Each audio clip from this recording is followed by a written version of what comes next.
Okay, so this is a 5-minute drum lesson video. In this video I'm going to talk about drag or rough interpretation.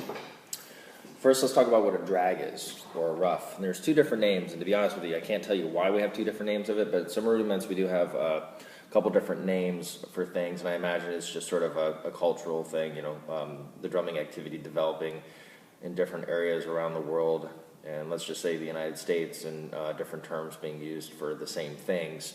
So you'll see the word rough on a lot of older rudiment sheets, but I don't ever hear anybody these days refer to them as roughs. They're referred to as drags, so I'm going to talk to them, or talk about it with the drag name.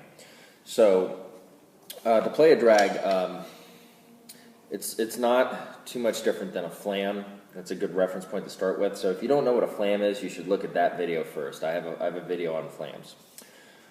It's a 5-minute drum lesson video. So with a flam, what you have is a little note and a big note. So if I'm doing a right-handed flam, that's what it would be. The little note hits first, and then the big note hits second.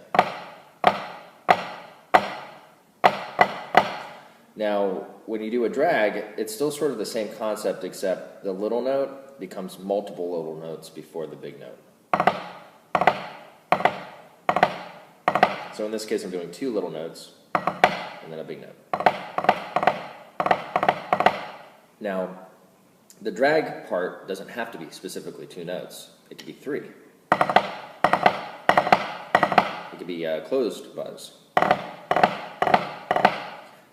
It could be four. But when you get into things like fours, you may want to consider other sticking, because doing this, it's kind of hard to do. So some people will do it like this. Now, you might say, isn't that just a 5-stroke roll? Yeah, it is just a 5-stroke roll. But how you think of it could be a little bit different based on the context of the music that you're playing. Now, if I'm doing the 3,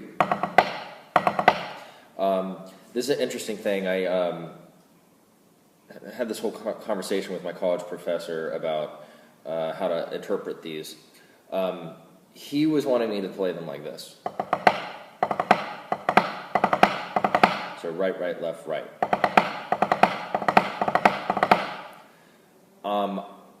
I wanted to play them like this. But another real common interpretation of it would be this. So let me explain what's going on in my thinking behind it. So when you stroke it out like this, so you're playing a single stroke 4, actually. And there's I don't see anything wrong with that. But for it to sound like a drag, you got to play it pretty quick, and that's not easy for a lot of people to do, especially when you got to play the last note as an accent. You don't just throw it down. That's easy. That's not easy. So I don't like that, so I don't do it. He was wanting me to do it like this. The reason why is most people have a better developed right hand than they do a left hand. So you would do the double there, because you can get it strong. Fit the left hand in so you can reach up for the accent and the drag. Now, both my hands are pretty decently developed, so I actually don't like that sticking either. I prefer this sticking. And the reason why is it gives me a little bit more time to reach up for that accent. But also, if you see, if I'm doing consecutive ones, this is what my right hand's doing. And I just fit the left hand into it.